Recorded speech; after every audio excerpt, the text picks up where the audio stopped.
அந்த காசு தியேட்டர் வெளியில் வந்து போலீஸ் ஃபுல்லாக அந்த பேனர்ஸு கட் அவுட் எல்லாம் கிழிக்கிறாங்க. சார் விடுங்க சார், ஆற்றுல போகிற தண்ணி அவன் அண்டாண்டா வளரான், நான் ஒரு சொம்பு தானே சார் அண்ணன், விடுங்க சார். படம் ரிலீஸ் ஆனப்போ அப்போ வந்து போஸ்டர்லாம் கிழிக்கிறது அப்படி இப்படின்ட்டு ஒரு பயங்கரமாக நடந்தது. சினிமாவில் நடிக்கிறதுக்கு பயந்தீங்க.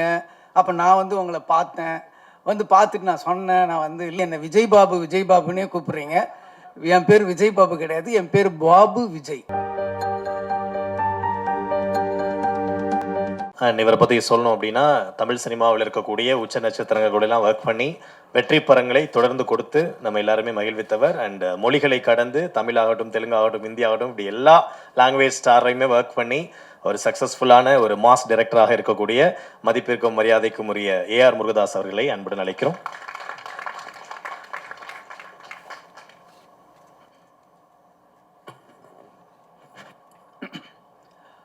பத்திரிகை நண்பர்கள், வீடியோகிராஃபர், ஸ்டில் கேட்டர் அனைவருக்கும் எனது இனிய மாலை வணக்கம்.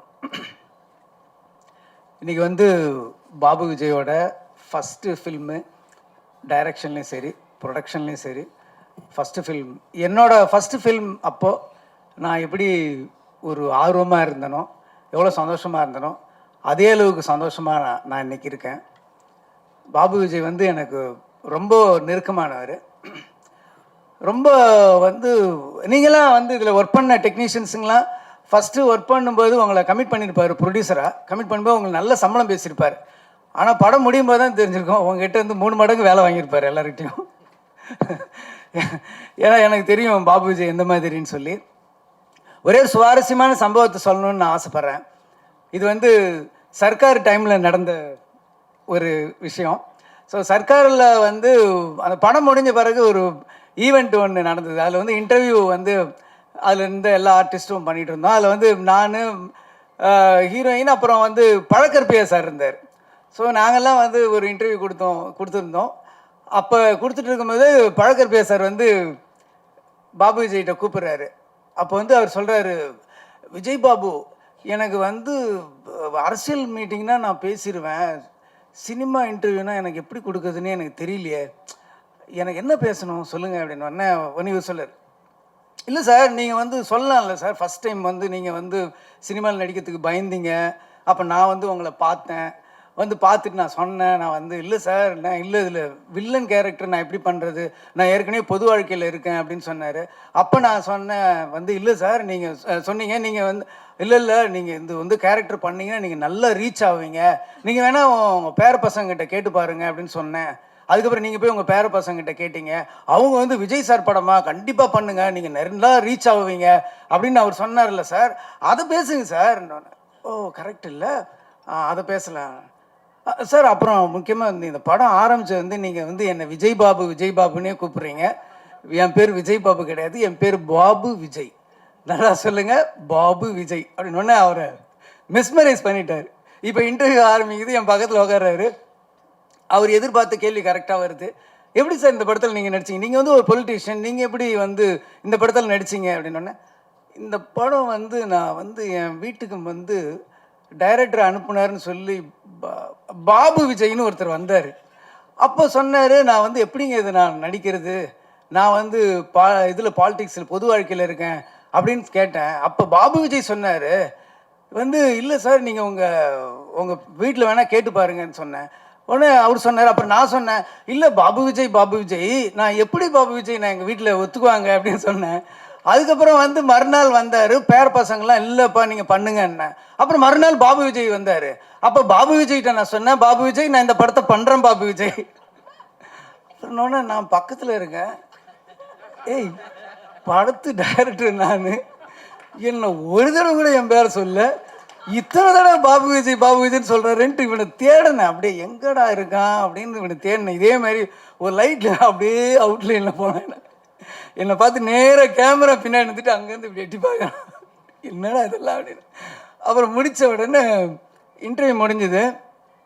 உடனே வெளில வந்தோடனே நான் கேட்டேன், டேய் என்னடா படத்து டைரக்டர் நானா நீயா, உன் பேர் இவ்வளோ தடவை சொல்கிறாரு, என் பேர் ஒரு தடவை கூட சொல்ல அப்படின்னா. சார் விடுங்க சார், ஆற்றுல போகிற தண்ணி அவன் அண்டாண்டா வளரான், நான் ஒரு சொம்பு தானே சார் அண்ணன், விடுங்க சார். ஸோ அந்த மாதிரி ஒரு நெருக்கமான ஒரு, முக்கியமாக என்னுடைய கடினமான சமயத்தில் அந்த படம் ரிலீஸ் ஆனப்போ அப்போ வந்து போஸ்டர்லாம் கிழிக்கிறது அப்படி இப்படின்ட்டு ஒரு பயங்கரமாக நடந்தது. அப்போ வந்து அது இல்லாமல் என்னை வந்து அப்போ வந்து போலீஸ்லாம் துரத்திட்டு இருந்தாங்க. ஸோ அந்த டைமில் வந்து பாபு விஜய் வண்டி ஒட்டி ஒரு நல்ல டிண்டட் கிளாஸ் அதில் உக்காந்துக்கிட்டு 2 பேரும் போயிட்டுருப்போம். அப்போ காசி தேட்டர் பக்கத்தில் வந்து அவர் வண்டி ஓட்டுறாரு, நான் வண்டி பக்கத்தில் உட்காந்துருக்கேன். அந்த காசி தேட்டர் வெளியில் வந்து போலீஸ் ஃபுல்லாக அந்த பேனர்ஸு கட் அவுட் எல்லாம் கிழிக்கிறாங்க. அப்படியே நாங்கள் 2 பேரும் அப்படியே பார்க்குறோம், கண்ணுலேருந்து தண்ணியாக வருது, என்னடா இப்படி போஸ்டரை கிழிக்கிறாங்களேன்னு சொல்லி. அந்த மாதிரி ஒரு கடினமான நேரத்துலையும் ஒரு ஹார்ட் டைம்லேயும் எனக்கு வந்து விஜய், பாபு விஜய் வந்து கூட இருந்திருக்காரு. இதில் என்ன ஒரு காமெடினா, இன்னைக்கு காலையில் நான் கேட்குறேன், பாபு விஜய் என்னையா பேசுறது அப்படின்னு. சார் அன்னைக்கு ஒரு இன்சிடென்ட் நடந்தது இல்லை அப்படின்னு சொல்லி இன்னைக்கு அதை மறுபடியும் என்னை பேச வச்சுட்டோம் பார்த்தீங்களா. ஸோ அதுதான் பாபு விஜயோட டேலண்ட். ரொம்ப ஒரு சின்சியர். என்கிட்ட இருந்து உதவி இயக்குனர்கள் ஒரு 12 பேர் டைரக்டர் ஆகியிருக்காங்க இது வரைக்கும், எல்லா லாங்குவேஜ்லேயும் சேர்த்து. அதில் இன்றைக்கி வந்து பாபு விஜயோட ஒரு ஃபஸ்ட்டு டே அப்படின்னும் போது எனக்கு வந்து ரொம்ப ஹாப்பியாக இருக்குது. டெய்லி வந்து ஒரு 7:30 அந்த டைமில் வந்து பார்த்தீங்கன்னா ஷார்ப்பாக நான் கீழே இறங்கும்போது வண்டியில் நின்றுட்டுருப்பார். அப்படி வண்டியில் சாஞ்சிட்டு நின்றுட்டுருப்பார். ரொம்ப ஆச்சரியமாக இருக்கும். சில அசிஸ்டன்ட் டைரக்டருங்க தான் வந்து நம்மளை சோம்பேறி ஆக்கிடுவாங்க. எப்படின்னா, நம்ம உட்காந்து ரெடி பண்ணி வர்றதுக்குள்ளே ரிஹர்சல் அது இது எல்லாம் ப்ராக்டிஸ் பண்ணி பக்காவாக வந்து ஒரு தடவை ரிஹர்சல் பண்ணும்போது பார்த்துட்டு அப்படியே நம்ம டேக் போகலாம். அந்தளவுக்கு என்னை வந்து சோம்பேறி ஆக்கினதில் பாபு விஜய்க்கு நிறைய பங்கு இருக்குது. அந்தளவுக்கு ஒரு ஹார்ட் ஒர்க் பண்ணியிருக்காரு. ஃபஸ்ட் டைம் வந்து டைரக்ஷன் அண்ட் ப்ரொடக்ஷன் பண்ணியிருக்காரு. இந்த படம் மிகப்பெரிய வெற்றி அடையணும். அதுக்காக நான் வந்து வாழ்த்துறதில்லை, இறைவனை நான் வேண்டிக்கிறேன். கண்டிப்பாக இந்த படம் பெரிய சக்ஸஸ் ஆகணும். அதுக்கப்புறம் அந்த படத்தில் கதாநாயகன் ஜெய்க்கும் எனக்கும் ஒரு நல்ல ஒரு கனெக்ட் உண்டு. என்னோட ப்ரொடக்ஷனில் ஃபஸ்ட்டு படம் எங்கேயும் எப்போதுலேயும் அவர் தான் ஹீரோவாக பண்ணார். ஸோ ஒரு ஒரு லக்கு இருக்குது. அதே மாதிரி ராஜாராணி என்னோடய ப்ரொடக்ஷனில் 2வது படம் பண்ணார். ஸோ இது 3rd ஃபில்ம். ஒரு ஹாட்ரிக் வெற்றியை வந்து நீங்கள் வந்து என் அசோசியேட்ஸனில் நீங்கள் நடக்கணும் அப்படின்னு சொல்லி நான் வாழ்த்துறேன். ரொம்ப நல்ல ஆர்டிஸ்ட்டு, அற்புதமான நல்ல டைமிங். அவர் சினிமாவில் விட பர்சனலாக நீங்கள் பேசி பார்த்தீங்கன்னா அந்த டைமிங் காமெடிலாம் ரொம்ப நல்லா பண்ணுவார். ஏன்னா எங்கேயும் எப்போதும் ரிலீஸ் அப்போ நாங்கள் வந்து ஒரு டூர் தியேட்டர் விசிட் மாதிரி போனோம். அப்போ அவரோட சென்ஸ் ஆஃப் ஹியூமர், அந்த டைமிங்கை என்னை ரொம்ப ஆச்சரியப்படுத்துச்சு. ஜெய் சாருக்கும் இது வந்து ஒரு பெரிய வெற்றி படமாக அமையணும்னு நான் வேண்டிக்கிறேன். அப்புறம் இந்த படத்தோட ஹீரோயின் மீனாட்சி வந்து இவங்க வந்து ஒரு கிளாசிக்கல் டான்ஸரு. எனக்கு இவங்களை முன்னாடி தெரியும், ரொம்ப முன்னாடி தெரியும்னா தெரியும், அவ்வளோதான். என் பொண்ணு வந்து இவங்க 2 பேரும் ஒரே டீச்சர்கிட்ட வந்து குருக்கிட்ட வந்து கிளாசிக்கல் டான்ஸ் கற்றுக்குறாங்க. என் பொண்ணு வந்து 10th படிக்கிற சின்ன பொண்ணு தான். ஸோ அந்த டைமில் வந்து இவங்களை நான் பார்த்துருக்கேன். ஸோ அவங்களுக்கும் இது பாபு விஜய் வந்து சொன்னாப்புல இவங்க தான் அப்படின்னா, ஐயோ எனக்கு தெரியுமே அப்படின்னு ஸ்டில்லு காமிச்சோன்னே தான் எனக்கு தெரிஞ்சுது. பட் அவங்க பேர் அப்புறம் தான் எனக்கு தெரிஞ்சுது. ஸோ இந்த படத்தில் ரொம்ப நல்லா நடிச்சிருக்காங்க. சாங்ஸில் ரொம்ப நல்லா இருக்காங்க. நல்ல ஒரு அப்பியரன்ஸ் இருக்குது. ஸோ உங்களுக்கும் நல்ல ஒரு எதிர்காலம் தமிழ் சினிமா கிடைக்கணும்னு நான் கடவுளை வேண்டிக்கிறேன். கேமராமேன் வந்து சொன்னார், ரொம்ப ஃபாஸ்ட்டுன்னு சொன்னார். எப்படிடா இவ்வளோ ஃபாஸ்ட்டாக பண்ண அப்படின்னு கேட்டப்போ அப்போ சொன்னாப்புல, இல்லை சார் நல்ல ரிச்சர்டு வந்து பயங்கர ஃபாஸ்ட்டாக பண்ணுறாரு அப்படின்னு சொன்னார். ஃபாஸ்ட்டாக பண்ணுவாங்க நிறைய பேர், ஆனால் ஃபாஸ்ட்டாக நல்ல குவாலிட்டியாக கொடுக்கறது வந்து சில பேர் தான் இருக்காங்க. நீங்கள் வந்து நல்ல குவாலிட்டி கொடுத்துருக்கீங்க. நல்ல ஒரு ப்ரொடக்ஷன் வேல்யூவை வந்து செலவு பண்ணுற பணத்தை ஸ்க்ரீனில் காட்டுறது தான் வந்து ஒரு கேமராமேன் ஒரு கஷ்டமான வேலை. அது ரொம்ப காமிச்சிருக்கீங்க. நிறைய லொக்கேஷன்ஸ் போயிருக்கீங்க. கொடைக்கானல் போய் அவுடோரில் போய் அவ்வளோ ஃபாஸ்ட்டாக ஷூட் பண்ணதெல்லாம் ஒரு பெரிய விஷயம். ரொம்ப வாழ்த்துக்கள் சார் உங்களுக்கும். எடிட்டரும் ரொம்ப நல்லா பண்ணியிருக்காரு.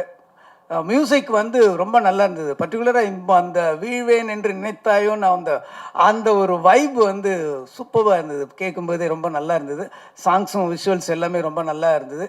ஸோ நிறைய தடைகளுக்கு அப்புறம், நிறைய போராட்டங்களுக்கு அப்புறமும் இந்த படத்தை வந்து பாபு விஜய் உங்கள் முன்னாடி கொண்டு வந்து சமர்ப்பிச்சிருக்கிறாரு. ஸோ இந்த படத்தை வந்து தியேட்டரில் பார்த்து, குறிப்பாக பத்திரிகை நண்பர்கள், தொலைக்காட்சி நண்பர்கள், யூடியூபர்ஸ் எல்லாமே இந்த படத்துக்கு நல்ல ஒரு ஆதரவு கொடுங்க. பாபு விஜய் டைரக்டராகவும் ப்ரொடியூசராகவும் ஜெயிக்கணும்னு சொல்லி நான் வாழ்த்தி இறைவனை வேண்டுகிறேன். நன்றி, வணக்கம்.